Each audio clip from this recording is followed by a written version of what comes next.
Let's keep in mind where this started. October 7th, Hamas terrorists massacred over 1,400 Israelis and took prisoners.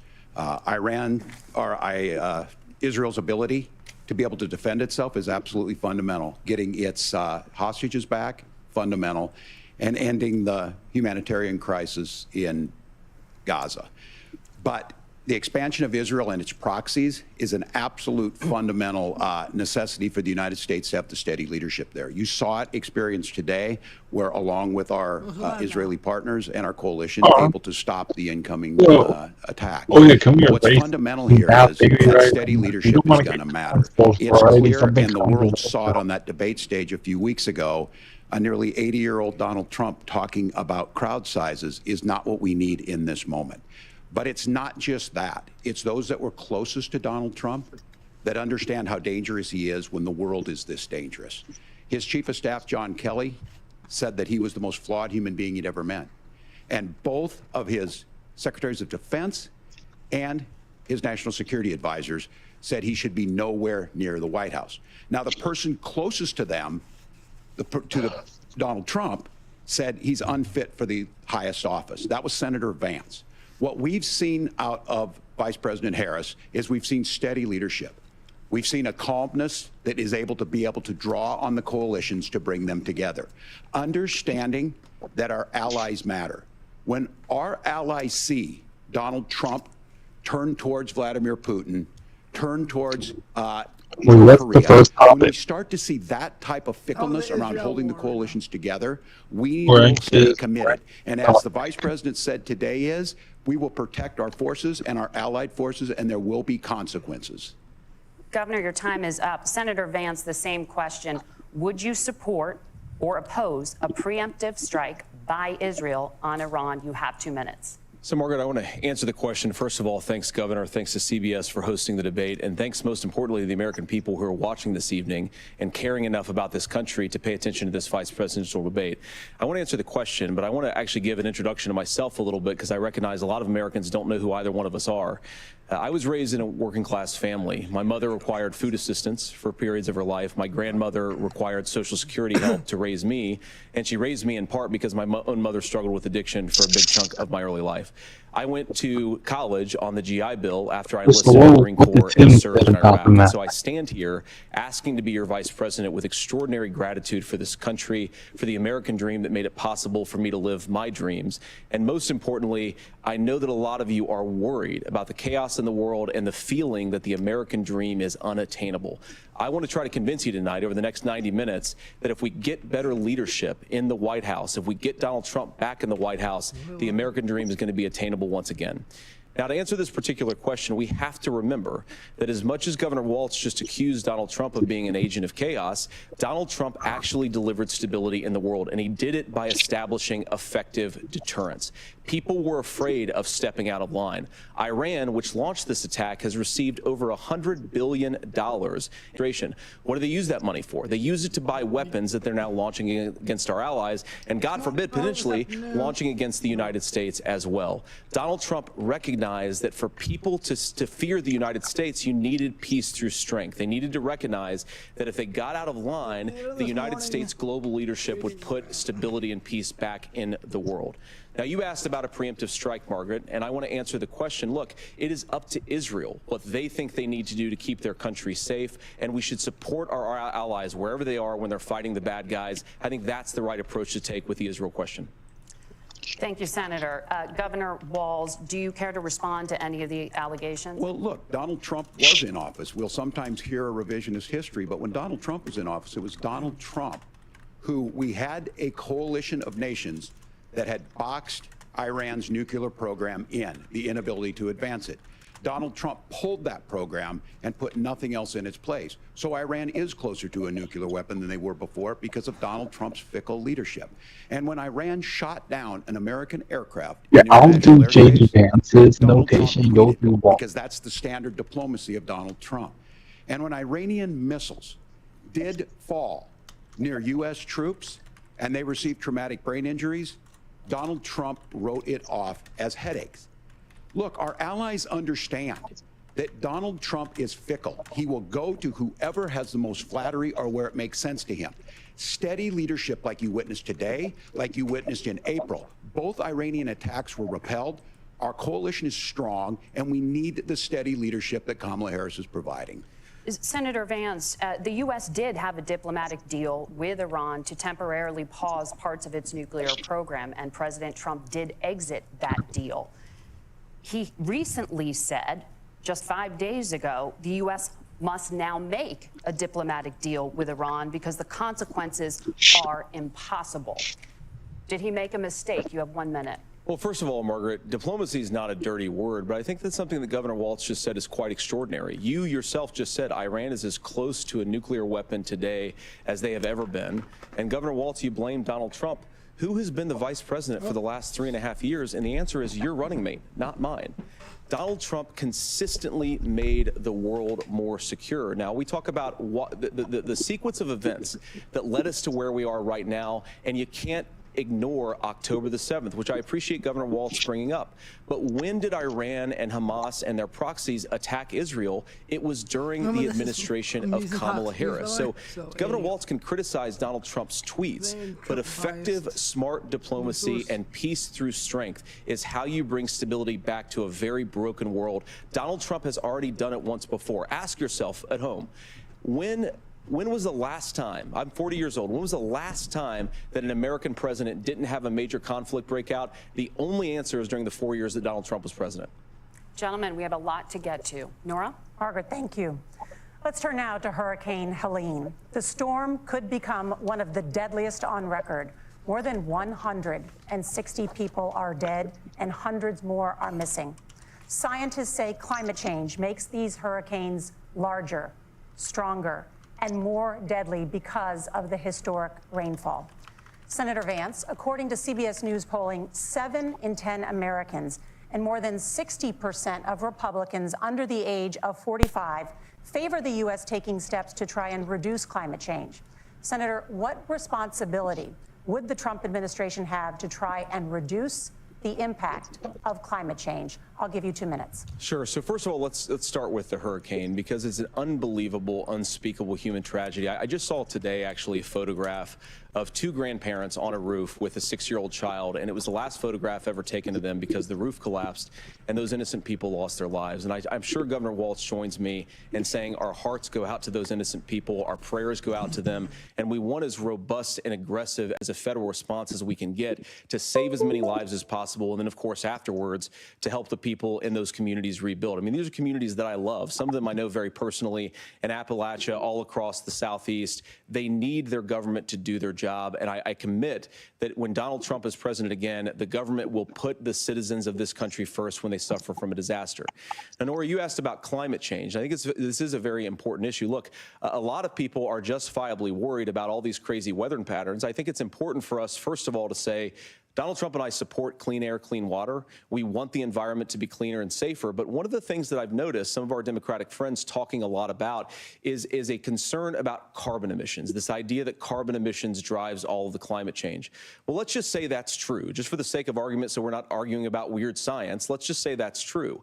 Well, if you believe that, what would you want to do? Right. The answer is that you'd want to reshore as much American manufacturing as possible, and you'd want to produce as much energy as possible in the United States of America, because we're the cleanest economy in the entire world.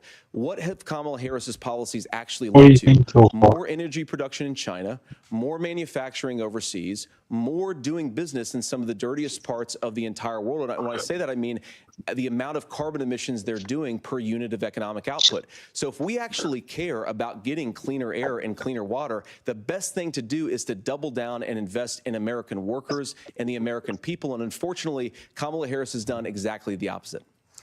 Governor Walz, you have 2 minutes to respond. Well, we got close to an agreement because all those things are happening. Look, first of all, it is a horrific tragedy with this hurricane, and my heart goes out to the folks that are down there in contact with the governors. I serve as co-chair of the Council of Governors as we work together on these emergency managements. Governors know no partisanship. They work together. So all of the governors and the emergency responders are on the ground. Those happen on the front end. the federal government comes in, makes sure they're there to that we recover. But we're still in that phase where we need to make sure that they're staying there, staying focused. Now, look, coming back to the climate change issue, there's no doubt this thing roared onto the scene faster and stronger than anything we've seen. Senator Vance has said that there's a climate problem in the past. Donald Trump called it a hoax and then joked that these things would make more beachfront property to be able to invest in. What we've seen out of the Harris administration now, the Biden-Harris administration, is we've seen this investment. We've seen massive investments, the biggest in global history that we've seen in the Inflation Reduction Act, has created jobs all across the country. 2,000 in Jeffersonville, Ohio, taking the EV technology that we invented and making it here. 200,000 jobs across the country. The largest solar manufacturing plant in North America sits in Minnesota. But my farmers know climate change is real. They've seen 500-year droughts, 500-year floods back to back. But what they're doing is adapting, and this has allowed them to tell me, look, I harvest corn, I harvest soybean, and I harvest wind. We are producing more natural gas and more oil at any time than we ever have. We're also producing more clean energy. So the solution for us is to continue to move forward, that climate change is real. Reducing our impact is absolutely critical, but this is not a false choice. You can do that at the same time you're creating the jobs that we're seeing all across the country. That's exactly what this administration has done. We are seeing us becoming an energy superpower for the future, not just the current. And that's what absolutely makes sense. And then we start thinking about how do we mitigate these disasters. Thank you. Senator, I want to give you an opportunity to respond there. The governor mentioned that President Trump has called climate change a hoax. Do you agree?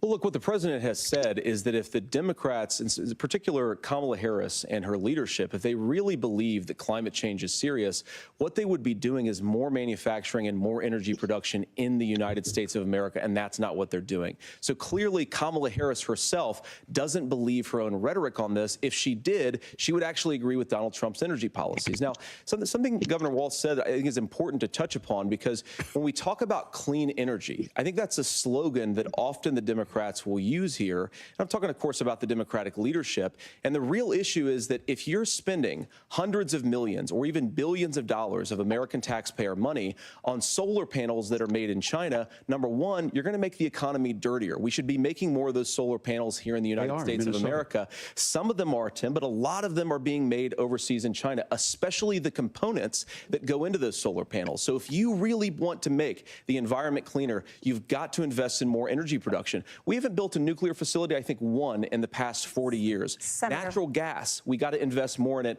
Kamala Harris has done the opposite. That's raised energy prices and also meant that we're doing Senator, worse by the climate. Senator, your time is up. Governor, would you like to respond? Well, look, we're producing more natural gas than we ever have. There's no moratorium on that. We're producing more oil. But the folks know, and like I said again, these are not liberal folks. These are not folks that are Green New Deal folks. These are farmers that have been drought one year, massive flooding the next year. They understand that it makes sense. Look, our number one export cannot be topsoil from erosion from these massive storms. We saw it in Minnesota this summer.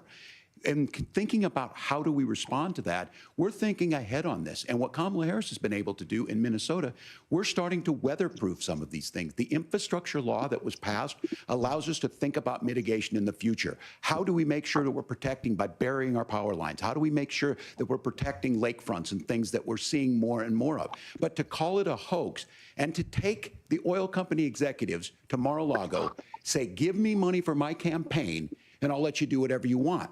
We can be smarter about that, and an all-above energy policy is exactly what she's doing, creating those jobs right here. Governor, your time is up. The overwhelming consensus among scientists is that the Earth's climate is warming at an unprecedented rate. Margaret? Thank you, Nora. We're going to turn now to immigration. The crisis at the U.S.-Mexico border consistently ranks as one of the top issues for American voters. Senator Vance, your campaign is pledging to carry out the largest mass deportation plan in American history and to use the U.S. military to do so. Could you be more specific about exactly how this will work? For example, would you deport parents who have entered the U.S. illegally and separate them from any of their children who were born on U.S. soil? You have 2 minutes. So first of all, Margaret, before we talk about deportations, we have to stop the bleeding. We have a historic immigration crisis because Kamala Harris started and said that she wanted to undo all of Donald Trump's border policies. 94 executive orders suspending deportations, decriminalizing illegal aliens, massively increasing the asylum fraud that exists in our system. That has opened the floodgates. And what it's meant is that a lot of fentanyl is coming into our country. I had a mother who struggled with opioid addiction and has gotten clean. I don't want people who are struggling with addiction to be deprived of their second chance because Kamala Harris let in fentanyl into our communities at record levels. So you've got to stop the bleeding. You've got to re-implement Donald Trump's border policies, build the wall, re-implement deportations. And that gets me to your point, Margaret, about what do we actually do? So we've got 25 million illegal aliens who are here in the country. What do we do with them? I think the first thing that we do is we start with the criminal migrants. About 1 million of those people have committed some form of crime in addition to crossing the border illegally. I think you start with deportations on those folks.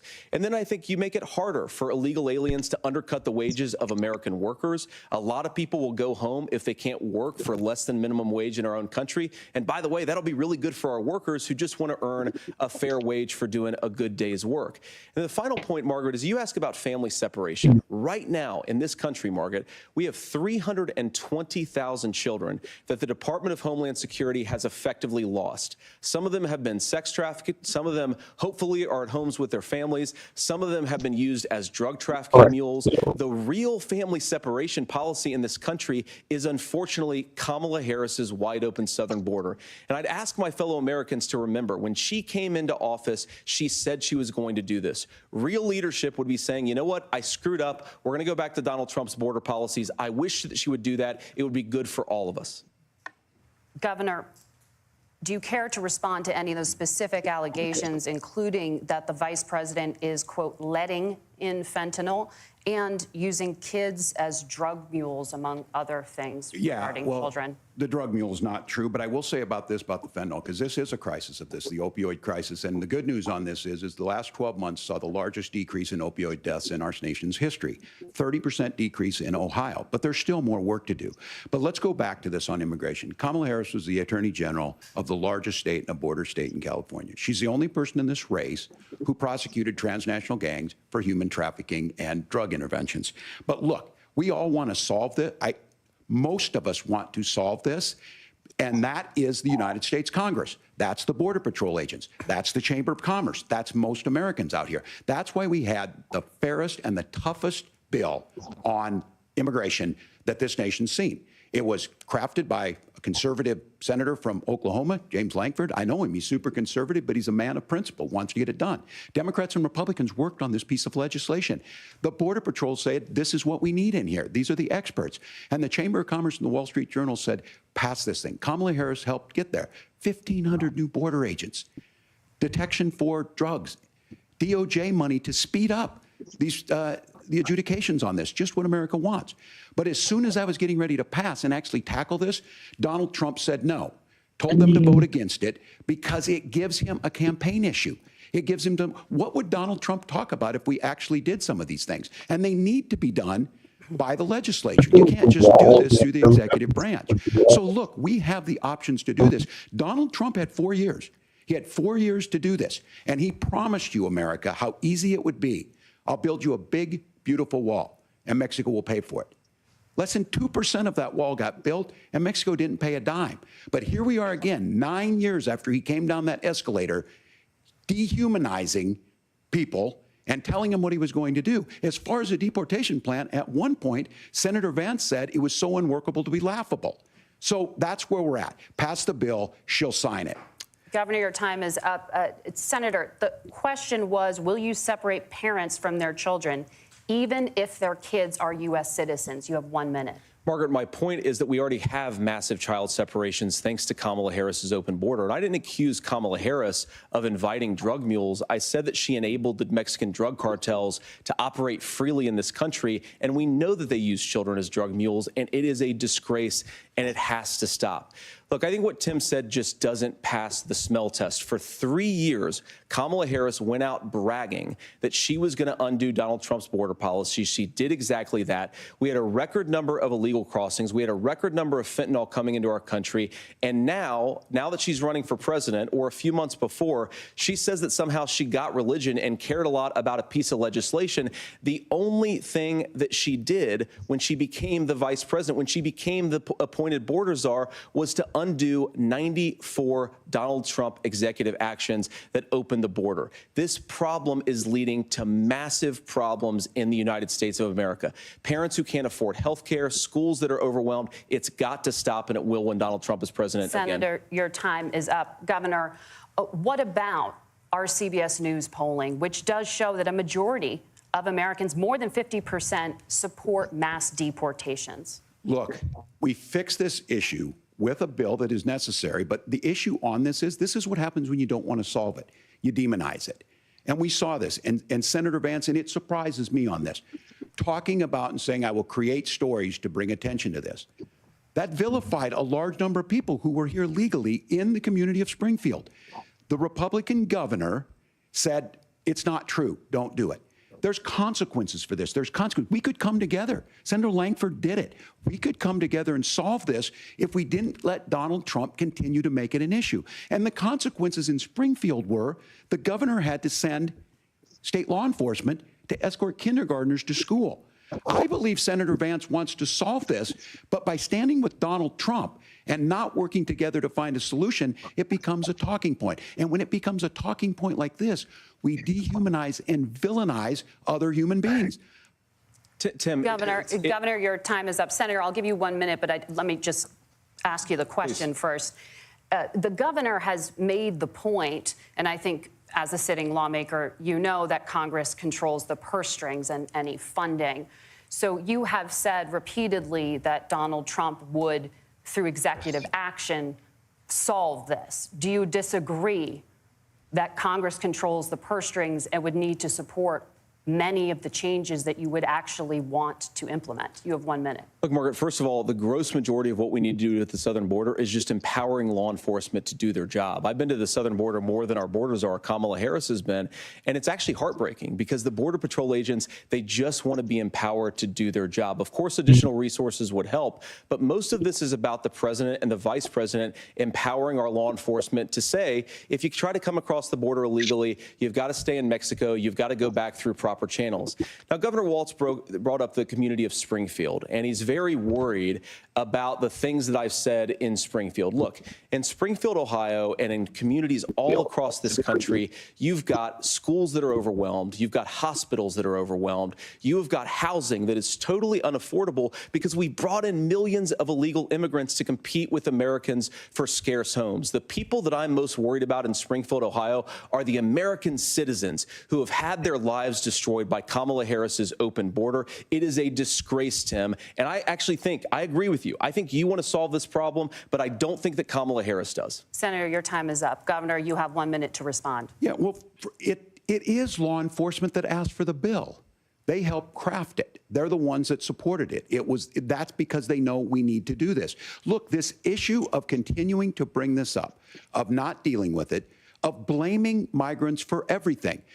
On housing, we could talk a little bit about Wall Street speculators buying up housing and making them less affordable, but it becomes a blame.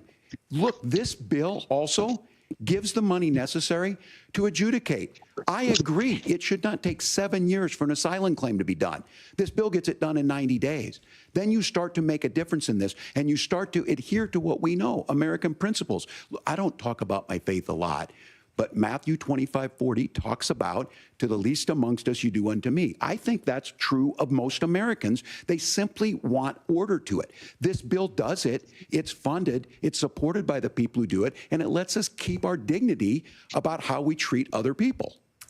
Thank you, Governor. And just to clarify for our viewers, Springfield, Ohio does have a large number of Haitian migrants who have legal status. Right. Temporary protected status. Well, Margaret, but thank you, Senator. We have so much to get to. Margaret, I think it's important because we're going to turn now to the economy. Thank you, Margaret. The rules were that you guys weren't going to fact check, and since you're fact checking me, I think it's important to say what's actually going on.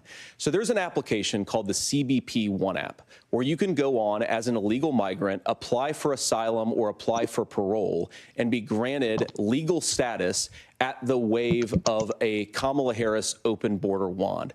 That is not a person coming in, applying for a green card and waiting for 10 years. That is the facilitation of illegal immigration, Margaret, by our own leadership. Thank you, Senator, for describing the legal process. We have so much to get to, Senator. Those laws have been on the books since 1990. Thank you, gentlemen.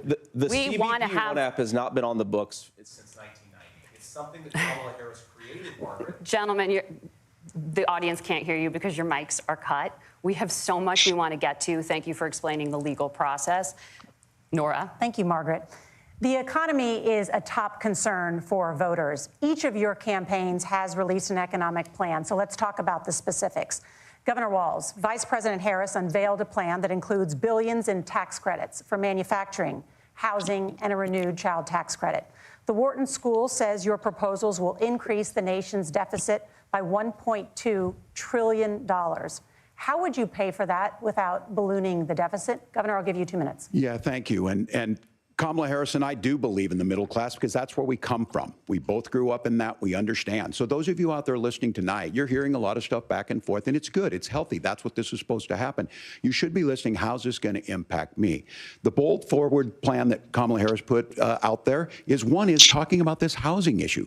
The one thing is there's 3 million new houses proposed under this plan with down payment assistance on the front end to get you in a house. A house is much more than just an asset to be traded somewhere. It's foundational to where you're at. And then making sure that the things you buy every day, whether they be prescription drugs or other things, that there's fairness in that. Look, the $35 insulin is a good thing. Insulin. They were charging $800 before this law went into effect. As far as the housing goes, I've seen it in Minnesota. 12% more houses in Minneapolis, prices went down on rent 4%. It's working. And then making sure tax cuts go to the middle class. $6,000 child tax credit, we have one in Minnesota, reduces childhood poverty by 1/3. We save money in the long run, and we do the right thing for families. And then getting businesses off the ground. The law as it stands right now is $5,000 tax credit for small business, increasing that to $50,000. Now, this is a philosophical difference between us. Donald Trump made a promise, and I'll give you this. He kept it. He took folks to Mar-a-Lago, said, you're rich as hell, I'm going to give you a tax cut. He gave the tax cuts that predominantly went to the top class. What happened there was an $8 trillion increase in the national debt, the largest ever. Now he's proposing a 20% consumption or sales tax on everything we bring in. Everyone agrees, including businesses, it would be destabilizing it, it would increase inflation and potentially lead to a recession. Look, this is simple for you. Where are we going? Kamala Harris has said to do the things she wants to do. We'll just ask the wealthiest to pay their fair share. When you do that, our system works best, more people are participating in it, and folks have the things that they need. Senator, I want to give you a moment to respond on that. But similarly, the Wharton School has done an analysis of the Trump plan and says it would increase the nation's deficit by $5.8 trillion. My question is the same for you. How do you pay for all that without ballooning the deficit? I'll give you 2 minutes. Well, first of all, you're going to hear a lot from Tim Walz this evening, and you just heard it in the answer, a lot of what Kamala Harris proposes to do. And some of it, I'll be honest with you, it even sounds pretty good. Here's what you won't hear, is that Kamala Harris has already done it. Because she's been the vice president for 3.5 years. She had the opportunity to enact all of these great policies, and what she's actually done instead is drive the cost of food higher by 25%, drive the cost of housing higher by about 60%. Open the American southern border and make middle-class life unaffordable for a large number of Americans. If Kamala Harris has such great plans for how to address middle-class problems, then she ought to do them now. Not when asking for a promotion, but in the job the American people gave her 3.5 years ago. And the fact that she isn't tells you a lot about how much you can trust her actual plans. Now, Donald Trump's economic plan is not just a plan, but it's also a record. A lot of those same economists attack Donald Trump's plans, and they have PhDs, but they don't have common sense and they don't have wisdom. Because Donald Trump's economic policies to deliver the highest take-home pay in a generation in this country, 1.5% inflation, and to boot, peace and security all over the world. So when people say that Donald Trump's economic plan doesn't make sense, I say look at the record. He delivered rising take-home pay for American workers. Now, Tim admirably admits that they want to undo the Trump tax cuts, but if you look at what was so different about Donald Trump's tax cuts, even from previous Republican tax cut plans, is that a lot of those resources went to giving more take-home pay to middle class and working class Americans. It was passed in 2017, and you saw an American economic boom unlike we've seen in a generation in this country. That is a record that I'm proud to run on, and we're going to get back to that common sense wisdom so that you can afford to live the American dream again. I know a lot of you are struggling. I know a lot of you are worried about paying the bills. It's going to stop when Donald Trump brings back common sense to this country. Governor, do you want to respond to that? What has Kamala Harris done? The Capitol building's well, Kamala Harris's day one was Donald Trump's failure on COVID that led to the collapse of our economy. We were already before COVID in a manufacturing recession, but 10 million people out of work, largest percentage since the Great Depression. 9 million jobs closed on that. That was day one. Whether it was the Infrastructure Act or other things we moved. Now, you made a question about experts said this. I've made a note of this. Economists can't be trusted. Science cannot cut the can't laws. be trusted. National security folks can't be trusted. Look, if you're going to be president, you don't have all the answers. Donald Trump believes he does. My pro tip of the day is this. If you need heart surgery, listen to the people at the Mayo Clinic in Rochester, Minnesota, not Donald Trump. And the same thing goes with this. And I ask you out there, teachers, nurses, truck drivers, whatever, how is it fair that you're paying your taxes every year and Donald Trump hasn't paid any federal tax in the last 15 years, and the last year as president? That's what's wrong with the system. There's a way around it, and he's bragged about that. We're just asking for fairness in it, and that's all you want. You have a minute. Governor, you say trust the experts, but those same experts for 40 years said that if we shipped our manufacturing base off to China, we'd get cheaper goods. They lied about that. They said if we shipped our industrial base off to other countries, to Mexico and elsewhere, it would make the middle class stronger. They were wrong about that. They were wrong about the idea that if we made America less self-reliant, less productive in our own nation, that it would somehow make us better off, and they were wrong about it. And for the first time in a generation, Donald Trump had the wisdom and the courage to say to that bipartisan consensus, we're not doing it anymore. We're bringing American manufacturing back. We're unleashing American energy. We're going to make more of our own stuff. And this isn't just an economic issue. I mean, I've got 3 beautiful little kids at home, 7, 4, and 2, and I love them very much, and I hope they're in bed right now. But look, so many of the drugs, the pharmaceuticals that we put in the bodies of our children are manufactured by nations that hate us. This has to stop, and we're not going to stop it by listening to experts. We're going to stop it by listening to common sense wisdom, which is what Donald Trump governed on. Senator, your time is up. Governor Walz, can you address that? I mean, voters say they trust Donald Trump on the economy more. Why? Well, if you're listening tonight and you want billionaires to get tax cuts, you heard what the numbers were. Look, I'm a union guy on this. I'm not a guy who wanted to ship things overseas, but I understand that, look, we produce soybeans and corn. We need to have fair trading partners. That's something that we believe in. I think the thing that most concerns me on this is Donald Trump was the guy who created the largest trade deficit in American history with China. So the rhetoric is good. Fine. Much of what the senator said right there, I'm in agreement with him on this. Being able to have bigger crowds playing, do something better. No, that's something to politics. You're judging someone who people undercutting the right to collectively bargain. We had right to work states made it more difficult. We had companies that were willing to ship it over, and we saw people profit. Folks and then you get January 6th, of course. Venture capital in some cases, putting money into companies that were overseas.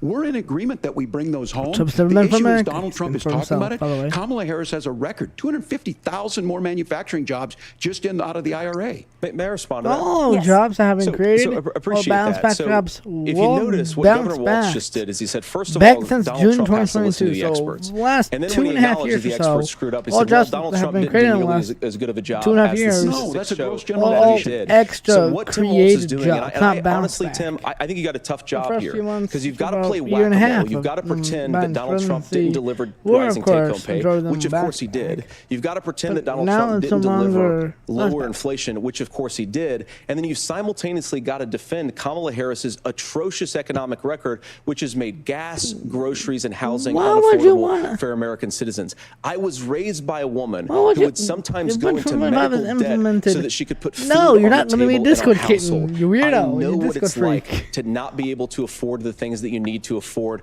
We can do so much better. To all of you watching, we can get back to an America that's affordable again. We just got to get back to common sense economic principles. I hope we have a conversation. Are you telling me you're going to decrease the prices? Which Thank you, Margaret. will send our economy into a recession. Gentlemen, on many topics, but You're right going now to tell I wanna talk inflation about about the prices of personal groceries. At least fucking qualifications. understand The inflation. vice president is often the last Carolina, voice it's rare which the president prices hears go before up.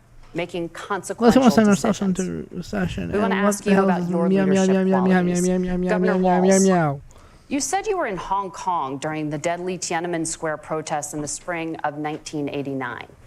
But Minnesota Public Radio and other media outlets are reporting that you actually didn't travel to Asia until August very of that popular. year. It's very unpopular. Can you explain that discrepancy? Yeah, well, and to the folks Say out there Donald who Trump didn't get does at the win. top of this, But look, talking about I regardless grew up will in small rural be in Nebraska, effect, being town of implemented 400, regardless, town that you even if rode your bike majority with of your buddies Republicans till are the against streetlights it. come on, and I'm proud of that service. They're from I themselves. joined the National Guard at 17. Your term is worked on clearly family 425, farms, but and there then is I no used the job GI on Bill that. to become a He's teacher, only passionate about it, a young socially and teacher. politically My distancing first year himself, out, I got the distancing opportunity in himself the from summer it. of '89 So you know how to travel he to knows how China. radical it is. 35 years He knows ago, how to be able to crazy do it that. is. I came back home and doesn't want to then lose started a votes. program He'll to take try to get young as people many votes there. as he We would take possibly basketball can. teams, we would take baseball Once teams, we would take supporting dancers, as we and we can. would go back and Without forth to hurting his own China. campaign. The issue for that was to try But and picking learn. Now J.D. look, Vance my kind of did hurt community his knows campaign, who to I be fair. am. They saw That's where my I was wake-up at. call. They, That's why I know look, support I will be the first to tell you, I have poured my heart into my 25 and community. J.D. I've Vance, at tried least to why I do the don't best I support can, but I've Trump not been anymore. perfect. And I'm a knucklehead at times, but it's always been about that. Those same people elected me to Congress for 12 years. And in Congress, I was one of the most bipartisan people, working on things like farm bills that we got done, not me. working on veterans Yeah. benefits. And then the people Anyway, of Minnesota LGBT were able rights. to elect me to governor twice. So It's look, not- it's my actually been proven commitment has natural. been from the It's not a beginning mental to make illness. sure that I'm there for the people, to There's make sure something that I being get gay this or right. that I will is mental say illness. more than anything. Fuck Many off. times You have no I studies will backing talk up a lot. your I will get shitty caught up in the logic. rhetoric.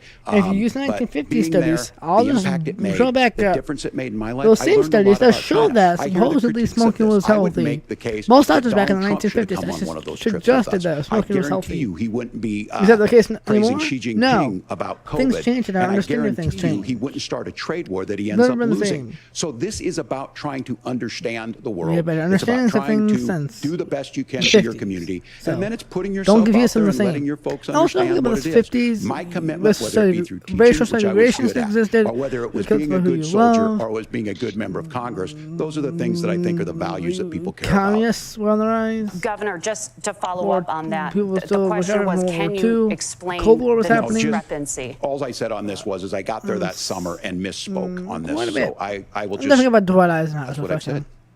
Dwight Eisenhower was the So I only was in semi-good Republican, to be fair. Hong Kong and China during the democracy protests went in. And from that, I learned a lot of what needed to be in governance. Thank you, Governor. Senator Vance, in 2016, you called your running mate Donald Trump unfit for the nation's highest office, and you said he could be America's Hitler.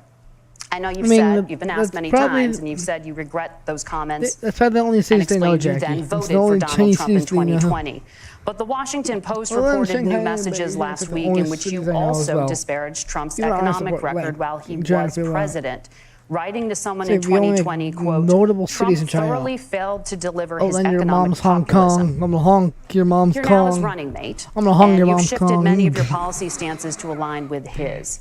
If you become vice president, why should Americans trust that you will give Donald Trump the advice he needs to hear and not just the advice he wants to hear? You have 2 minutes. Well, first of all, Margaret, because I've always been open. Oh. And sometimes, of course, I've disagreed with the president, but I've also been extremely open about the fact that I was wrong about Donald Trump. I was wrong, first of all, because I believed some of the media stories that turned out to be dishonest fabrications of his record. But most importantly, Donald Trump delivered for the American people. Rising wages, rising take-home pay, an economy that worked for normal Americans, a secure southern border, a lot of things, frankly, that I didn't think he'd be able to deliver on. And yeah, when you screw up, when you misspeak, when you get something wrong and you change your mind, you ought to be honest with the American people about it. It's one of the reasons, Margaret, why I've done so many interviews is because I think it's important to actually explain to the American people where I come down on the issues and what changed. Now, you pointed out to messages from 2020. Margaret, I've been extremely consistent that I think there were a lot of things that we could have done better in the Trump administration the first round if Congress was doing its job. I strongly believe, and I've been a United States senator, that Congress is not just a high-class debating society. It's not just a forum for senators and congressmen to whine about problems. It's a forum to govern. So there were a lot of things on the border, on tariffs, for example, where I think that we could have done so much more if the Republican Congress and the Democrats in Congress had been a little bit better about how they govern the country. They were so obsessed with impeaching Donald Trump, they couldn't actually govern. I don't talk about this tariff issue in particular. This is racism, Jackie. Tim just accused this of being a national sales tax. Look, the one thing, and you're probably surprised to hear me praising Joe Biden, but the one thing that Joe Biden did is he continued some of the Trump tariffs that protected American manufacturing jobs. And it's the one issue, the most pro-worker part of the Biden administration, it's the one issue where Kamala Harris has run away from Joe Biden's record. Think about this. If you're trying to employ slave laborers in China at $3 a day, you're going to do that and undercut the wages of American workers unless our country stands up for itself and says you're not accessing our markets unless you're paying middle-class Americans a fair wage. Senator, your time is up. Nora? Thank you. Now to the issue of reproductive rights. Governor Walz, after Roe versus Wade was overturned, you signed a bill into law that made Minnesota one of the least restrictive states in the nation when it comes to abortion. Former President Trump said in the last debate that you believe abortion, quote, in the 9th month is absolutely fine. I am a man. Yes or no? Jackie. Is that what you support? I'm a man of a friendly Jackie and Jay Chen. They're the greatest people to have ever lived on this planet. Donald Trump put this all into motion. Fuck you. He brags about Jackie for president 2024. He put the judges in and overturned Roe versus Wade. 52 years of personal autonomy. And then he tells us, oh, we'll send it to the states. It's a beautiful thing. I don't have Amanda Zaworski would disagree with you on it's a beautiful thing. A young bride in Texas waiting for their Trump child was the one, at 18 pretty weeks. sure She has a complication, a tear in the membrane. She needs to go in. The medical care at that point needs to be decided by the doctor. And that would have been an abortion. It took a few but in years Texas, for it to that be would have put officially them overturned. in legal jeopardy. She went home, got sepsis, It wasn't overturned right away. dies, It took and a now few she may years. have Trump was the difficulty one having who children. initiated the Or process. in Kentucky, Hadley Duvall, a 12-year-old child raped and impregnated by her stepfather. Those are horrific. Now, when God asked about that, Senator Vance said 2 wrongs don't make a right. There is no right Comic Sans in this. So in Minnesota, what we did was restore Roe versus Wade. We made sure that we put women in charge of their health care. But look, this is not where, if you don't know Amanda or Hadley, you soon will. About how he bragged about fucking a 13-year-old. Is going to have a registry His wife of hates pregnancies. him. It's And going he to make it admitted more to difficult, if not willingly impossible, to fuck his to own get daughter contraception if they weren't not and related. limit access, if not eliminate Him access and his to daughter infertility are treatments. 32 years For apart, so by many the of you way. out there listening, me included, Wait, infertility treatments are why I have a child. Donald Trump That's has an nobody 18-year-old else's child. business. And my But grandson, those things are being proposed. son, directly and the from him. catch-all on this Me and Trump was is, 60 well, the when states will Barron Trump decide was born. What's right for Texas might not be right for Washington. I That's thought not how or this still works. This is doing that basic stuff human right. We have in the seen 60s, weird. maternal mortality skyrocket in Texas, outpacing many other countries in the world. This is about health care. In Minnesota, we are ranked first in health care for a reason. We trust women. We trust doctors. Senator, do you want to respond to the governor's claim? Will you create a federal pregnancy monitoring agency? No, Nora, certainly we won't. And I want to talk about this issue because I know a lot of Americans care about it, and I know a lot of Americans don't agree with everything that I've ever said on this topic. And, you know, I grew up in a working class family in a neighborhood where I knew a lot of young women who had unplanned pregnancies and decided to terminate those pregnancies because they feel like they didn't have any other options. And, you know, one of them is actually very dear to me. And I know she's watching tonight, and I love you. And she told me something a couple years ago that she felt like if she hadn't had that abortion, that it would have destroyed her life because she was in an abusive relationship. Ooh, and I think that what I take from that as a Republican who proudly wants to protect innocent life in this country, who proudly wants to protect the vulnerable, is that my party, we've got to do so much better of a job at earning the American people's trust back on this issue where they frankly just don't trust us. From Vance, the one who wants to get an abortion himself, are endeavoring to literally do. admitted I this, want us as a Republican Party to be pro-family argument. in the fullest sense of the word. I want us to support fertility use your treatments. mic I want us to make it easier for I want moms you to tell me, afford how do to you feel have about babies. that I want it to make it easier for young families to afford a home so they can afford a place to raise that family. And I think there's so much that we can do on the public policy front just to give women more options. Now, of course, Donald Trump has been very clear that on the abortion policy specifically, that we have a big country and it's diverse. And California has a different viewpoint on this than Georgia. Georgia has a different viewpoint from Arizona. And the proper way to handle this, as messy as democracy sometimes is to let voters make these decisions, let the individual states make their abortion policy. And I think that's what makes the most sense in a very big, a very diverse, and let's be honest, sometimes a very messy and divided country. Governor, would you like to respond and also answer the question about restrictions? Yeah, well, the question got asked. Don't commit suicide. Made the accusation it wasn't true about Minnesota. Well, let me tell you about Minnesota that there's diverse Always states. outlive your There's enemies. a woman named Amber Thurman. She happened to be in Georgia, a restrictive state. Because of that, she had to travel a long distance to North Carolina to try and get her care. Amber Thurman died in that journey back and forth.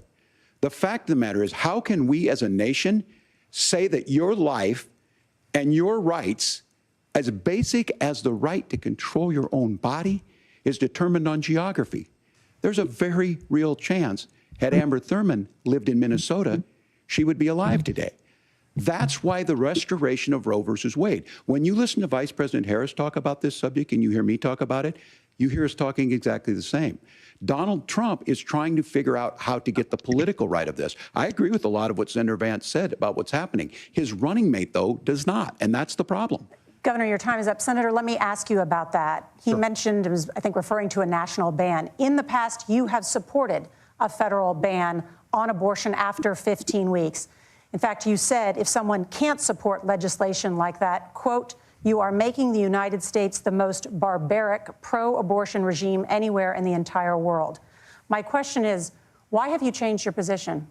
Well, Nora, first of all, I never supported a national ban. I did, when I was running for Senate in 2022, talk about setting some minimum national standard. For example, we have a partial birth abortion ban in place in this country at the federal level. I don't think anybody's trying to get rid of that, or at least I hope not, though I know that Democrats have taken a very radical pro-abortion stance. But Nora, you know, one of the things that changed is in the state of Ohio, we had a referendum in 2023, and the people of Ohio voted overwhelmingly, by the way, against my position. And I think that what I learned from that, Nora, is that we've got to do a better job at winning back people's trust. So many young women would love to have families. So many young women also see an unplanned pregnancy as something that's going to destroy their livelihood, destroy their education, destroy their relationships. And we have got to earn people's trust back. And that's why Donald Trump and I are committed to pursuing pro-family policies, making child care more accessible, making fertility treatments more accessible, because we've got to do a better job at that. And that's what real leadership is. Governor, your response. I'm going to respond on the pro-abortion piece of that. No, we're not. We're pro-women. We're pro-freedom to make your own choice. We know what the implications are to not be that. Women having miscarriages, women not getting the care, physicians feeling like they may be prosecuted for providing that care. And as far as making sure that we're educating our children and giving them options, Minnesota's a state with one of the lowest teen pregnancy rates. We understand that too. We know that the options need to be available, and we make that true. We also make it, we're a top 3 state for the best place to raise children. But these two things, to try and say that we're pro-children, but we don't like this, or you guys are pro-abortion, that's not the case at all. We are pro-freedoms for women to make their choices, and we're going, and Kamala Harris is making the case, to make options for children more affordable, a $6,000 child tax credit, but we're not going to base that on the backs of making someone like Amber Thurman drive 600 miles to try and get health care. Senator. First of all, Governor, I agree with you. Amber Thurman should still be alive, and there are a lot of people who should still be alive, and I certainly wish that she was.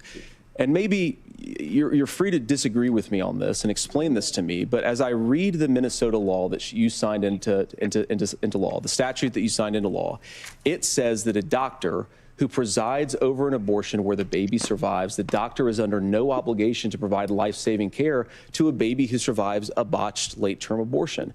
That is, I think, whether you're pro-choice or pro-abortion, that is fundamentally barbaric. And that's why I use that word, Nora, is because some of what we've seen, do you want to force Catholic hospitals to perform abortions against their will? Because Kamala Harris has supported suing Catholic nuns to violate their freedom of conscience. We can be a big and diverse country where we respect people's freedom of conscience and make the country more pro-baby and pro-family. But please.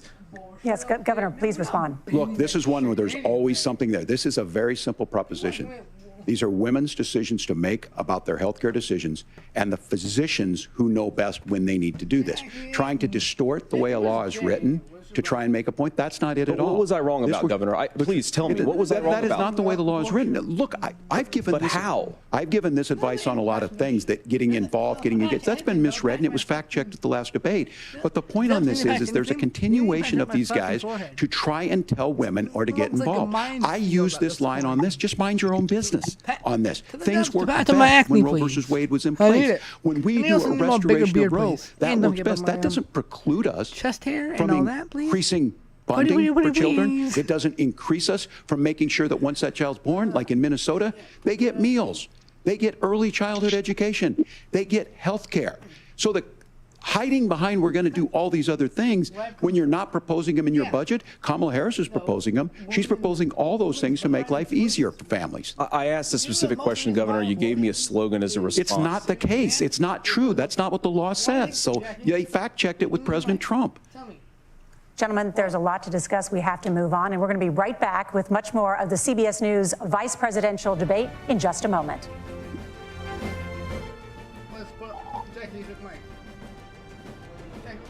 Also, the debate's on New York City, by the way, Jackie, so we're only as good as our training. Oh, wow. It's commercial break right now. Each other. Oh, okay. Right. Most of the reasons why abortion is necessary is So let's personal backtrack. reasons, Let's back. life reasons, financial reasons, and multiple different things. Ask women who have gotten abortion why they did it. Most people don't understand that. It's not about what the other people want, but the woman needs best. They know what's best for them. Why reject that? Why reject what's best for the woman? Their body. And if you can't deal with the consequences of those actions, then why should you need power of office? Of high power? Who do you think? Walz or Walz is obviously he's doing. Actually, to be fair, no. It's actually tied. It's close right now, to be fair. To be fair, I think J.D. Vance actually might win this one. Hold up, I'm actually kind of scared. I think J.D. Vance actually might win. I'm scared. No, I'm actually, personally, I think it's tied. Both are good. Both are good. Well, because J.D. Vance there was, it's like disruption and muted mics, but that's about it. No, this ain't. I thought we got rid of slavery. I thought we had. What was the 13th Amendment? 13th Amendment, buddy. 13th Amendment.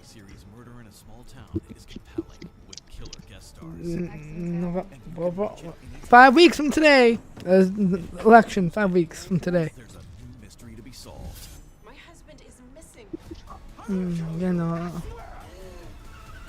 no. I wish I could. The whole. What is this? This is not sex talk. This is, don't do that. Just listen to my DMs. Don't worry, I'm not gonna bother you guys so you can go funnel wings in your butt. Finally, we have a Mike. I'm gonna time out old McDonald's. He both has been nothing but inappropriate. I don't care if I'm McDonald's, slide into my DMs. I'm open. I'm freaky, but don't do it in a public space. The debate hasn't been serious lately because Trump. The thing was, what? No, no one's going to make slavery. We all know slavery is bad. Even the Bible, as mentioned in the Bible, it also mentions. What else was there to do but tell the truth? Anyway, if you realize anything, if you read the Bible, it also mentions that it's okay with slavery. The Bible thinks slavery is a good thing. Crime scene kitchen is open. Baking under pressure. Joel McHale beaming down on you. Figure out what's been baked. This is a parasite. Solve TV's tastiest crime. Reveal the mystery dessert. Thursday, it's Crime Scene Kitchen after Hell's Kitchen. All Anyway. on Fox. Vote control the party. Also, make sure to go out and fucking vote, people. Go out and fucking vote, people. Go out and fucking vote. Anyway, hopefully tomorrow when I get home from school, I'm gonna record a video myself on my own channel. Rapopolis, all new Sundays on Fox. Dispatch, we have a problem. Think of this as a poison cloud of death. And third party, I'll probably vote for someone who actually has a good chance. RFK, not a good choice. They ain't the vaxxer. Ghost Stein, talk about Tris Oliver, on their thing. Biden, I'll probably vote Bernie Sanders. Welcome back to the CBS News If I didn't know about Bernie Sanders in 2020, We I want vote to for turn Trump now to America's immediately gun for Bernie violence Sanders. epidemic. The leading Bernie is cause of death never- of children and he's teens him. in America is This is by why firearms. most people even know what Senator socialism Vance, is nowadays. you oppose most gun legislation that Democrats claim would Sanders curb gun 2024. violence. You Let's go. oppose red flag gun laws Sanders, and legislation Sanders. to ban certain Anyway, raise semi-automatic back. rifles, And then including next one. AR-15s. So let me ask you, earlier this year, for the first time, the parents of a school shooter were convicted of involuntary manslaughter and sentenced to 10 years in prison. Do you think holding parents responsible could curb mass shootings? I'll give you 2 minutes. Yeah, well, Nora, on that particular case, I don't know the full details, but I certainly trust local law enforcement and local authorities to make those decisions. I think in some cases the answer is going to be yes, and in some cases the answer is going to be no. And the details really matter here, of course. For example, if a kid steals a gun, that's going to be different than if a parent hands over a gun knowing that their kid is potentially dangerous. But look, I want to just sort of speak as a father of 3 beautiful little kids, and our oldest is now in 2nd grade. And like a lot of parents, we send our kids to school with such hope and such joy and such pride at their little faces on the first day of school. And we know, unfortunately, that a lot of kids are going to experience this terrible epidemic of gun violence. And of course, our hearts go out to the families that are affected by this terrible stuff. And we do have to do better. And I think that Governor Walz and I actually probably agree that we need to do better on this. The question is just how do we actually do it? Now, here's something that really bothers me and worries me about this epidemic of violence. The gross majority, close to 90% in some of the statistics I've seen, of the gun violence in this country is committed with illegally obtained firearms. And while we're on that topic, we know that thanks to Kamala Harris's open border, we've seen a massive influx in the number of illegal guns run by the Mexican drug cartel. So that number, the amount of illegal guns in our country is higher today than it was 3.5 years ago. But what do we do about the schools? What do we do to protect our kids? And I think the answer is, and I say this not loving the answer, because I don't want my kids to go to school in a school that feels unsafe or where there are visible signs of security. But I unfortunately think that we have to increase security in our schools. We have to make the doors lock better. We have to make the doors stronger. We've got to make the windows stronger. And of course, we've got to increase school resource officers, because the idea that we can magically wave a wand and take guns out of the hands of bad guys, it just doesn't fit with recent experience. So we've got to make our schools safer. And I think we've got to have some common sense bipartisan solutions for how to do that. Governor, you have 2 minutes. Well, I think all the parents watching tonight, this is your biggest nightmare. Look, I got a 17-year-old, and he witnessed a shooting at a community center playing volleyball. Those things don't leave you. As a member of Congress, I sat in my office surrounded by dozens of the Sandy Hook parents, and they were looking at my 7-year-old picture on the wall. Their 7-year-old were dead, and they were asking us to do something. And look, I'm a hunter. I own firearms. The vice president is. We understand that the Second Amendment is there, but our first responsibility is to our kids to figure this out. In Minnesota, we've enacted enhanced red flag laws. enhanced background check, and we can start to get data. But here's the problem. If we really want to solve this, we've got folks that won't allow research to be even done on gun violence. And this idea that we should just live with it, and here's what I do think, that this is a good start to the conversation. I 100% believe that Senator Vance hates it when these kids, it's abhorrent and it breaks your heart. I agree with that. But that's not far enough when we know there are things that work. I've spent time in Finland and seen some Finnish schools. They don't have this happen, even though they have a high gun ownership rate in the country. There are reasonable things that we can do to make a difference. It's not infringing on your Second Amendment. And the idea to have some of these weapons out there, it just doesn't make any sense. Kamala Harris, as an attorney general, worked on this issue. She knows that it's there. No one's trying to scaremonger and say we're taking your guns, but I ask all of you out there, do you want your schools hardened to look like a fort? Is that what we have to go? When we know there's countries around the world that their children aren't practicing these types of drills. They're being kids. We owe it to them to get a fix. These are things that shouldn't be that difficult. You can still keep your firearms, and we can make a difference. We have to. If you're listening tonight, this breaks your heart.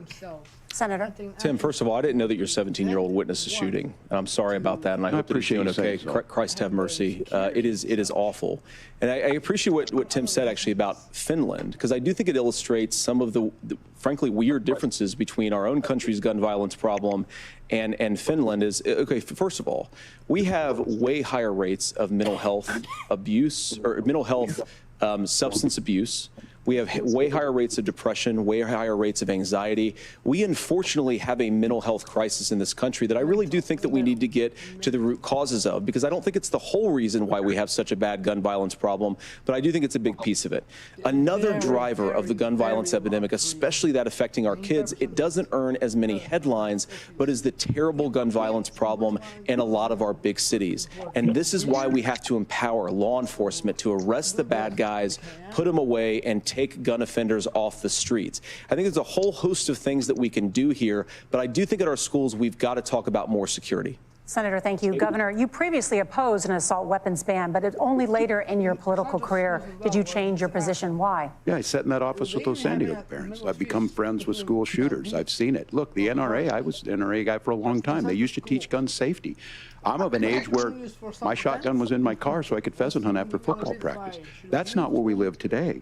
And several things I want to mention on this is, talking about cities and where it's at, the number one where the most firearm deaths happen in Minnesota are rural suicides.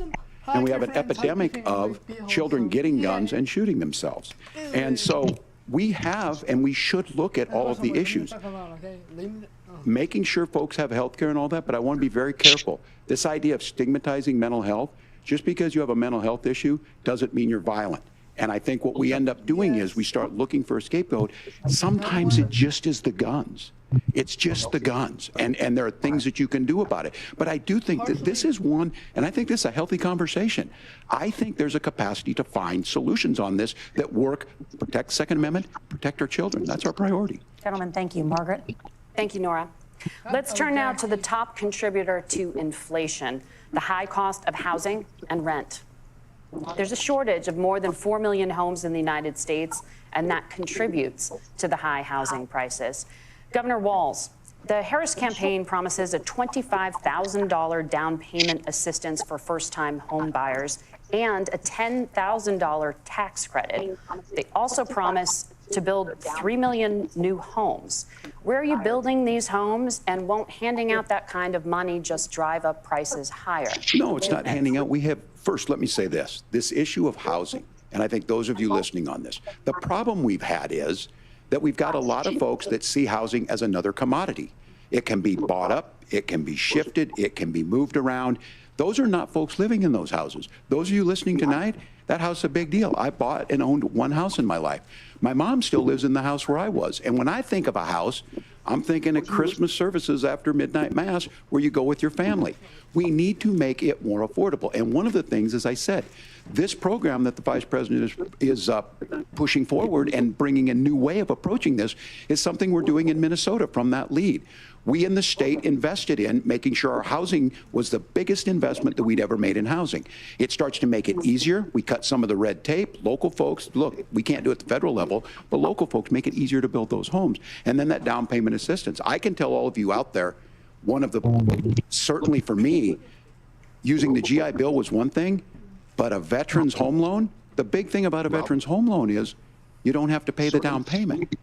Those are things that make it there. Now, look, you're going to pay it back, and you're going to pay your mortgage. Those are things that we know in the long run, the appreciated value, the generational wealth that's created from it. And I will give Minneapolis an example. Minneapolis is the one city where we've seen the lowest inflation rates. We've seen a 12% increase in stock because we've put some of these things in, and we're implementing a state program to make sure we give some of that down payment assistance. We get it back from people because here's what we know. People with stable housing end up with stable jobs. People with stable housing have their kids able to get to school.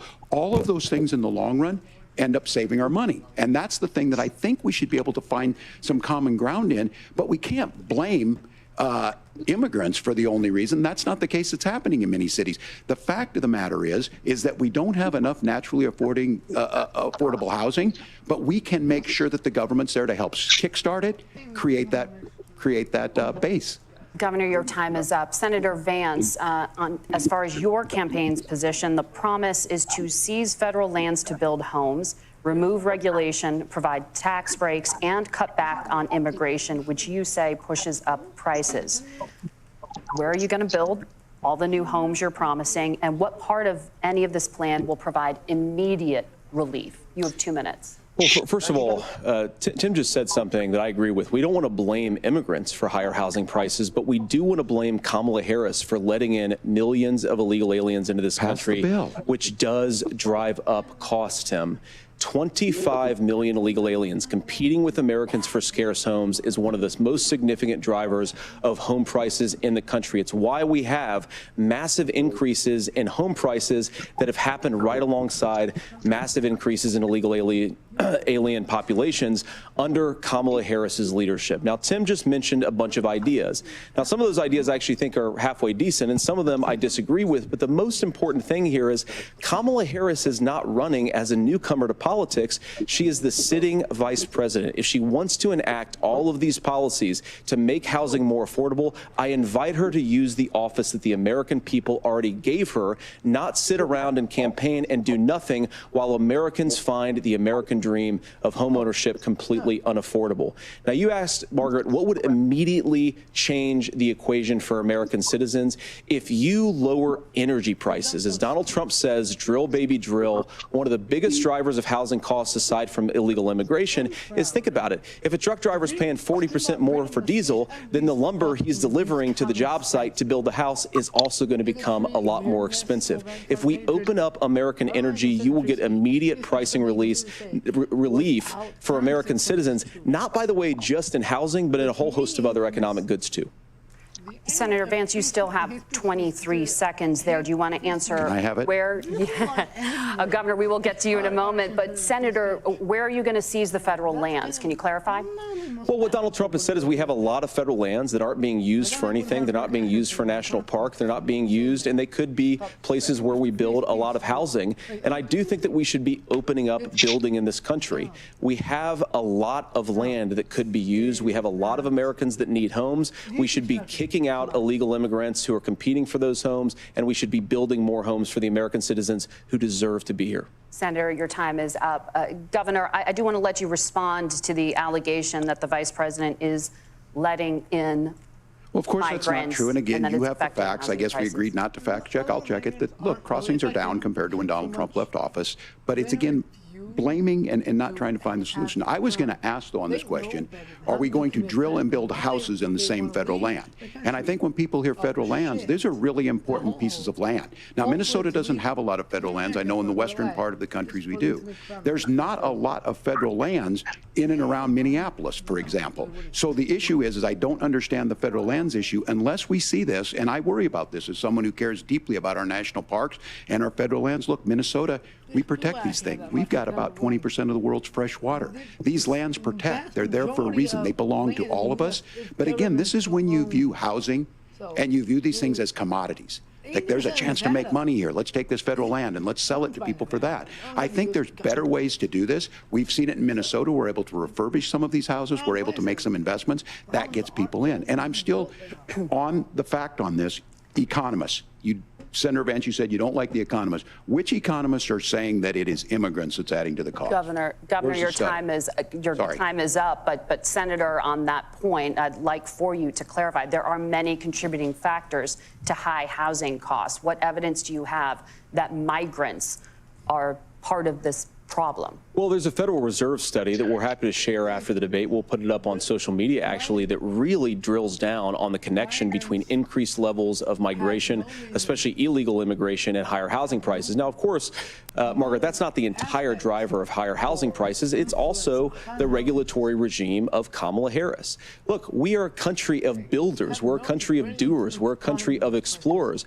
But we increasingly have a federal administration that makes it harder to develop our resources, makes it harder to build things, and wants to throw people in jail for not doing everything exactly as Kamala Harris says they have to do. And what that means is that you have a lot of people who would love to build homes who aren't able to build homes. I actually agree with Tim Walz. We should get out of this idea of housing as a commodity. But the thing that has most turned housing into a commodity is giving it away to millions upon millions of people who have no legal right to be here. What are the federal regulations? I deal with this as a governor. You can very quickly reply. I'm sorry.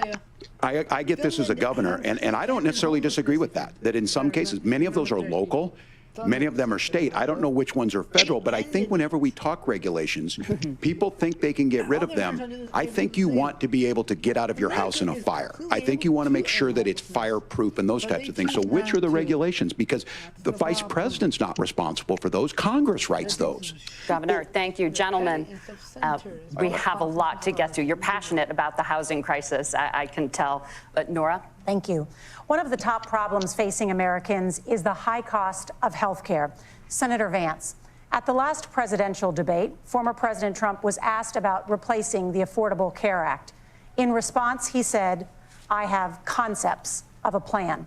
Since then, Senator, you've talked about changing how chronically ill Americans get health insurance. Can you explain how that would work? And can you guarantee that Americans with pre-existing conditions won't pay more? I'll give you 2 minutes. Well, of course, we're going to cover Americans with pre-existing conditions. In fact, a lot of my family members have gotten health care. I believe, members of my family actually got private health insurance, at least for the first time, switched off of Medicaid onto private insurance for the first time under Donald Trump's leadership. And I think that, a lot of people have criticized this concepts of a plan remark. It's very simple common sense. I think as Tim Walz knows from 12 years in Congress, you're not going to propose a 900-page bill standing on a debate stage. It would bore everybody to tears, and it wouldn't actually mean anything because part of this is the give and take of bipartisan negotiation. Now, when Donald Trump was actually president, and again, he has a record to be proud of, prescription drugs fell in 2018 for the first time in a very long time. Under Kamala Harris's leadership, prescription drugs are up about 7%. Under Donald Trump's entire 4 years, they were up about 1.5%. He introduced pricing transparency. Think about healthcare. You go into a hospital, you try to buy something, and nobody knows what it actually costs. That price transparency will actually give American consumers a little bit more choice and will also drive down costs. And we talked about, the reinsurance regulations is what I was talking about. Look, Donald Trump has said that if we allow states to experiment a little bit on how to cover both the chronically ill but the non-chronically ill, it's not just a plan. He actually implemented some of these regulations when he was president of the United States. And I think you can make a really good argument that it salvaged Obamacare, which was doing disastrously until Donald Trump came along. And I think this is an important point about President Trump. Of course, you don't have to agree with everything that President Trump has ever said or ever done. But when Obamacare was crushing under the weight of its own regulatory burden and health care costs, Donald Trump could have destroyed the program. Instead, he worked in a bipartisan way to ensure that Americans had access to affordable care. It's not perfect, of course, and there's so much more that we can do. But I think that Donald Trump has earned the right to put in place some better health care policies. He's earned it because he did it successfully the first time. Governor? All right, here's where being an old guy gives you some history. I was there at the creation of the ACA. And the reason it was so important is I come from a major healthcare state, home of the Mayo Clinic, home to Medical Alley, 3M, Medtronic, all of those. We understand healthcare. It's why we're ranked first on affordability and accessibility and quality of healthcare. And so what I know is under Kamala Harris, more people are covered than they have before. And those of you listening, this is critical to you. Now, Donald Trump all of a sudden wants to. Go back and remember this. He ran on the first thing he was going to do on day one was to repeal Obamacare. On day one, he tried to sign an executive order to repeal the ACA.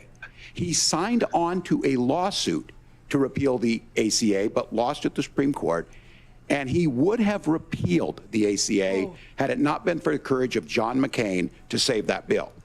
Now, fast forward, what that means to you is you lose your pre-existing conditions. If you're sitting at home and you got asthma, too bad. If you're a woman, probably not. Broke your foot during football, might kick you out.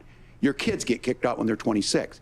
Kamala Harris negotiated drug prices for the first time with Medicare. We have 10 drugs that will come online, the most common ones that'll be there. But look, this issue, and when Donald Trump said, I've got a concept of a plan, it cracked me up as a fourth grade teacher because my kids would have never given me that. But what Senator Vance just explained might be worse than a concept, because what he explained is pre-Obamacare. And I'll make this as simple as possible because I have done this for a long time. What they're saying is, if you're healthy, why should you be paying more? So what they're going to do is let insurance companies pick who they insure, because guess what happens? You pay your premium, it's not much. They figure they're not going to have to pay out to you. But those of you a little older, gray, got cancer, you're going to get kicked out of it. That's why the system didn't work. Kamala Harris will protect and enhance the ACA. Governor, thank you. Senator, you have not yet explained how you would protect people with pre-existing conditions or laid out that plan. Well, look, we currently have laws and regulations in place right now that protect people with pre-existing conditions. We want to keep those regulations in place, but we also want to make the health insurance marketplace function a little bit better. Now, what Governor Walz just said is actually not true. A lot of what happened, and the reason that Obamacare was crushing under its own weight, is that a lot of young and healthy people were leaving the exchanges. Donald Trump actually helped address that problem, and he did so in a way that preserved people's access to coverage who had pre-existing conditions. But again, something that these guys do is they make a lot of claims about if Donald Trump becomes president, all of these terrible consequences are going to ensue.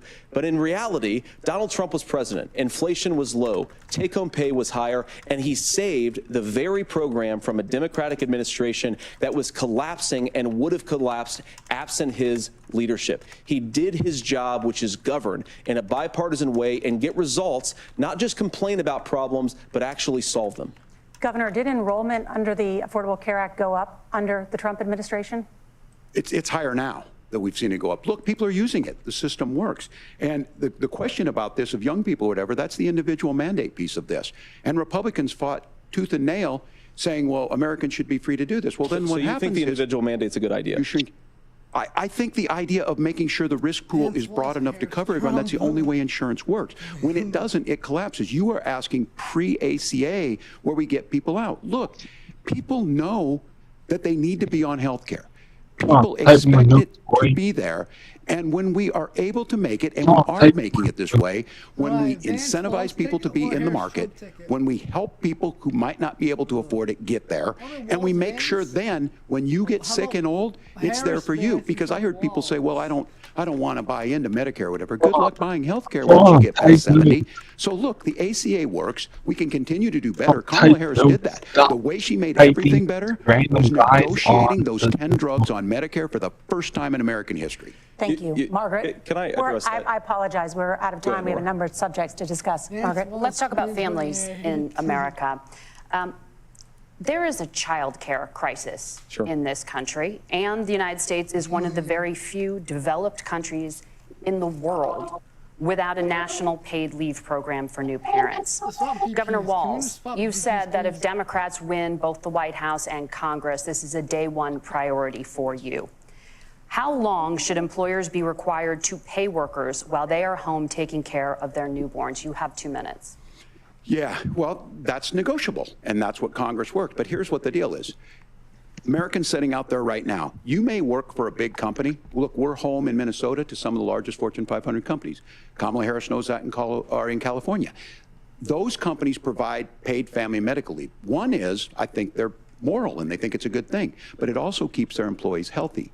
We in Minnesota passed a paid family and medical leave. You have a child, and I had to go back to work 5 days after my kids were born. This allows you to stay home a certain amount of time. What we know is that gets the child off to a better start, the family works better, we stay in their employers, we get more consistency in that. So Kamala Harris has made it a priority. We implemented it in Minnesota and we see growth. That's how you become a pro-business state. But the negotiations on it, and here's the issue, those big companies are able to offer it. Those of you out there who don't have it, just imagine what happens if you get cancer or your child gets sick. We know what happens. You end up staying home. In some cases, that means no paycheck because you've got no protection on that. This is the case of an economy that Donald Trump has set for the wealthiest amongst us. He's willing to give those tax breaks to the wealthiest. He's willing to say, bust those unions up, do whatever. What we're saying is the economy works best when it works for all of us. And so a paid family medical leave program, and I will tell you, go to the families or go to the businesses and ask them. As far as childcare on this, you have to take it at both the supply and the demand side. You can't expect the most important people in our lives to take either our children or our parents to get paid the least amount of money. And we have to make it easier for folks to be able to get into that business and then to make sure that folks are able to pay for that. We were able to do it in Minnesota, and I'm still telling you this. We were listed as the best state. We're still in crisis on this. A federal program of paid family and medical leave and help with this will enhance our workforce, enhance our families, and make it easier to have the children that you want. Governor, your time is up. Senator, do you support a national paid leave program? Exactly. And if so, for how long should employers be mandated to pay their employees while they are home taking care of their newborn? You have 2 minutes. Yeah, well, first of all, Margaret, a number of my Republican colleagues and some Democrats, too, have worked on this issue. And I think there is a bipartisan solution here because a lot of us care about this issue. I mean, look, I speak from this very personally because I'm married to a beautiful woman who is an incredible mother to our 3 beautiful kids, but is also a very, very brilliant corporate litigator. And I'm so proud of her. But being a working mom, even for somebody with all of the advantages of my wife, is extraordinarily difficult. And it's not just difficult from a policy perspective. She actually had access to paid family leave because she worked for a bigger company. But the cultural pressure on young families and especially young women, I think makes it really hard for people to choose the family model they want. A lot of young women would like to go back to work immediately. Some would like to spend a little time home with the kids. Some would like to spend longer at home with the kids. We should have a family care model that makes choice possible. And I think this is a very important substantive difference between Donald Trump and Kamala Harris's approach. I mean, look, if you look at the federal programs that we have that support paid family leave right now, the Community Development Block Grant, and there's another block grant program that spends a lot of money from the federal government. These programs only go to one kind of child care model. Let's say you'd like your church maybe to help you out with child care. Maybe you live in a rural area or an urban area and you'd like to get together with families in your neighborhood to provide child care in the way that makes the most sense. You don't get access to any of these federal monies. We want to promote choice in how we deliver family care and how we promote child care because, look, it is unacceptable. And, you know, of course, Tim and I have been on the campaign trail a lot the past 7 or 8 weeks. And one of the biggest complaints I hear from young families is people who feel like they don't have options, like they're choosing between going to work or taking care for their kids. That is an incredible burden to put on American families. We're the only country that does it. I think we could do a heck of a lot better. Senator, thank you. You have also said, Senator Vance, many things about the American family. The Federal Reserve says parents will spend nearly as much on child care as they do on housing each month. So I want to get your thoughts on this. President Trump recently said, as much as child care is talked about as being expensive, it's relatively speaking not very expensive compared to the kinds of numbers we'll be taking in. Is President Trump committed to the $5,000 per child tax credit that you have described? You have 1 minute. Well, what President Trump said, Margaret, I just want to defend my running mate here a little bit, is that we're going to be taking in a lot of money by penalizing companies for shipping jobs overseas and penalizing countries who employ slave laborers and then ship their products back into our country and undercut the wages of American workers. It's the heart of the Donald Trump economic plan. Cut taxes for American workers and American families. Cut taxes for businesses that are hiring and building companies in the United States of America, but penalize companies and countries that are shipping jobs overseas. That's the heart of the economic proposal. And I think what President Trump is saying is that when we bring in this additional revenue with higher economic growth, we're going to be able to provide paid family leave, child care options that are viable and workable for a lot of American families. Can you clarify how that will solve the child care shortage? Well, because as Tim said, a lot of the child care shortage is we just don't have enough resources going into the multiple people who could be providing family care options. And we're going to have to, unfortunately, look, we're going to have to spend more money. We're going to have to induce more people to want to provide child care options for American families, because the reason it's so expensive right now is because you've got way too few people providing this very essential service. Thank you, Senator. Governor Walz, your ticket also has some child care tax credit proposals. Do you think Congress will agree to the $6,000 credit for newborns and $3,000 credit for children over the age of 6, as your campaign has promised? Is that realistic? Well, if these members of Congress are listening to anybody, I can tell you, and this is the biggest issue. Everybody listening tonight knows. I mean, I'm sure they were shocked to hear it's not that expensive. And let's be clear, whether it's $5,000 or $6,000, that pays you about 3 or 4 months. Let's be clear of where we're at on this. It's because we got out of an imbalance on this. We thought we were going to get by not paying people. I don't think Senator Vance and I are that far apart. I'm not opposed to what he's talking about on options. We've done scholarship types of things. I think we need to be open to making the case. But the issue here is, the question you asked is, you're not going to pay for it with these tariffs. That's just adding another $4,000 on the family and taking less. So not only do they not get the money to pay for that, they're $4,000 in the hole. That's Wharton School. That's his alma mater. And so I think the issue here is, if those members of Congress, I can't believe they're not. When I go to businesses, sure, they'll talk about taxes sometime, but they will lead with childcare and they will lead with housing, because we know the problem is, especially in a state like Minnesota, we need more workers because our economy's growing, but we need the workforce. Governor, thank you. We need to move on. Nora? Let's talk about the state of democracy, the top issue for Americans after the economy and inflation. After the 2020 election, President Trump's campaign and others filed 62 lawsuits contesting the results. Judges, including those appointed by President Trump and other Republican presidents, looked at the evidence and said there was no widespread fraud. The governors of every state in the nation, Republicans and Democrats, certified the 2020 election results and sent a legal slate of electors to Congress for January 6th. Senator Vance, you have said you would not have certified the last presidential election and would have asked the states to submit alternative electors. That has been called unconstitutional and illegal. Would you again seek to challenge this year's election results, even if every governor certifies the results? I'll give you 2 minutes. Well, Nora, first of all, I think that we're focused on the future. We need to figure out how to solve the inflation crisis caused by Kamala Harris's policies, make housing affordable, make groceries affordable, and that's what we're focused on. But I want to answer your question because you did ask it. Look, what President Trump has said is that there were problems in 2020, and my own belief is that we should fight about those issues, debate those issues peacefully in the public square, and that's all I've said, and that's all that Donald Trump has said. Remember, he said that on January the 6th, the protesters ought to protest peacefully. And on January the 20th, what happened? Joe Biden became the president, Donald Trump left the White House, and now, of course, unfortunately, we have all of the negative policies that have come from the Harris-Biden administration.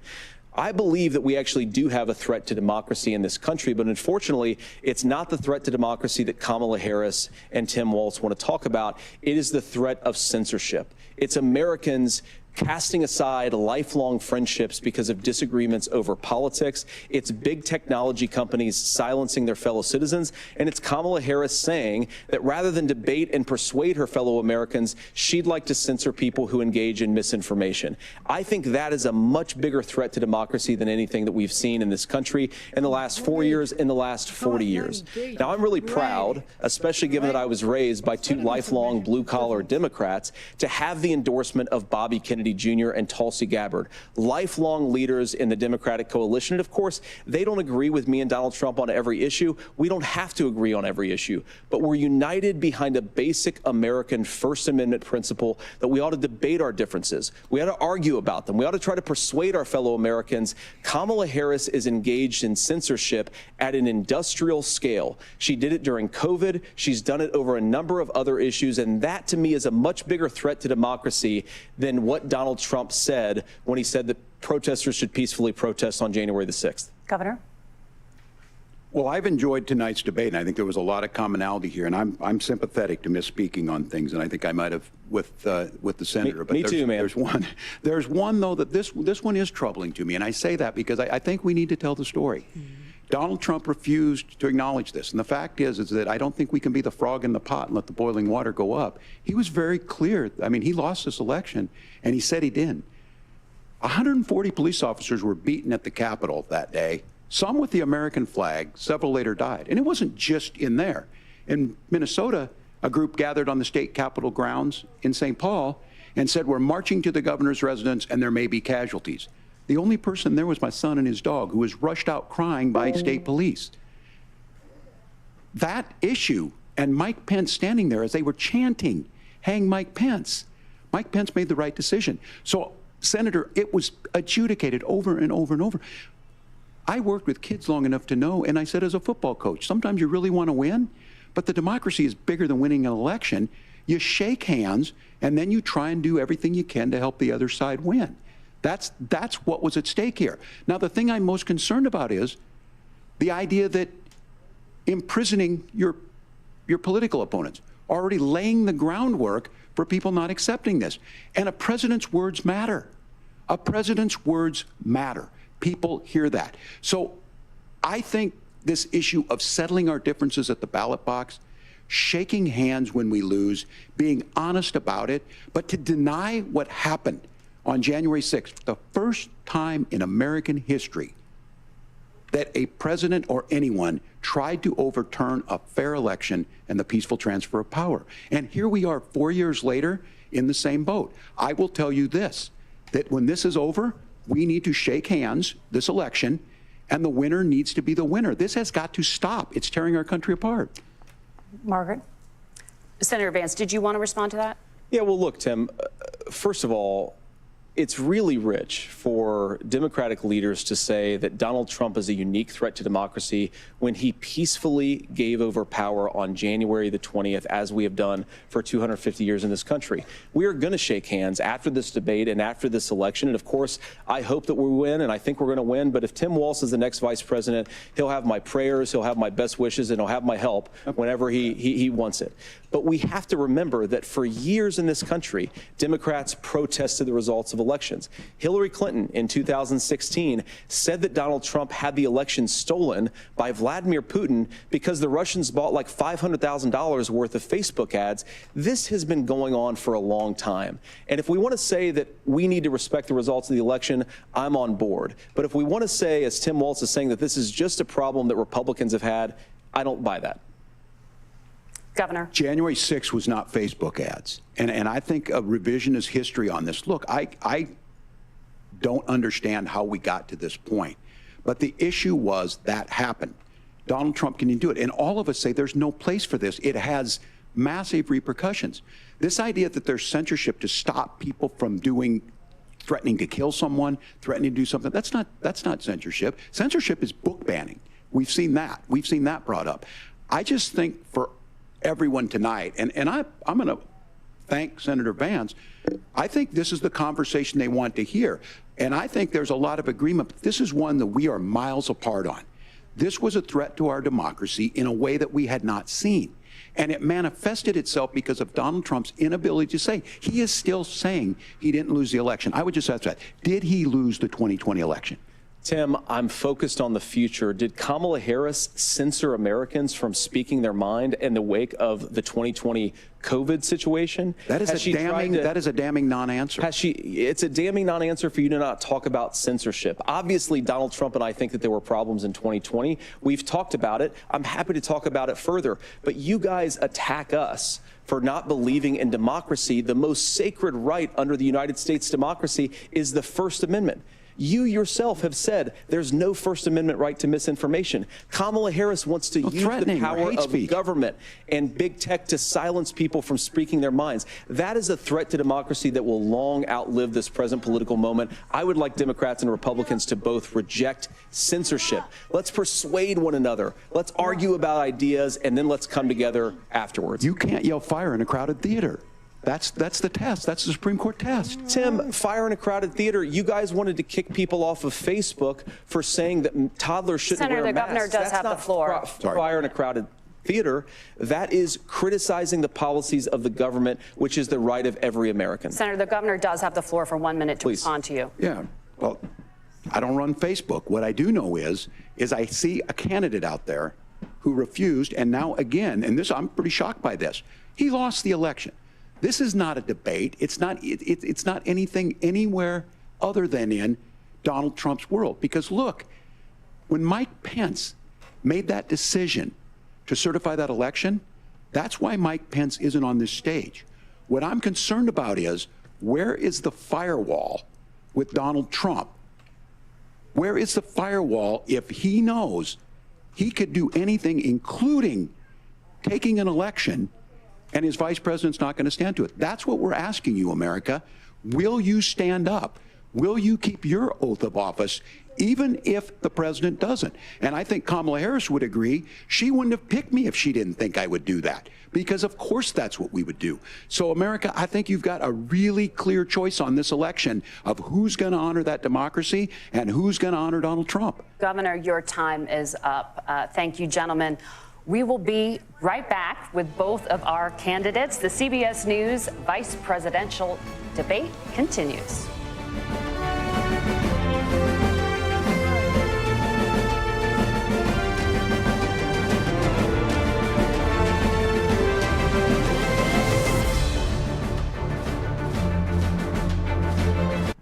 Rescue 126 coming in hot. Are you ready? Anyway. Welcome to the party, Captain.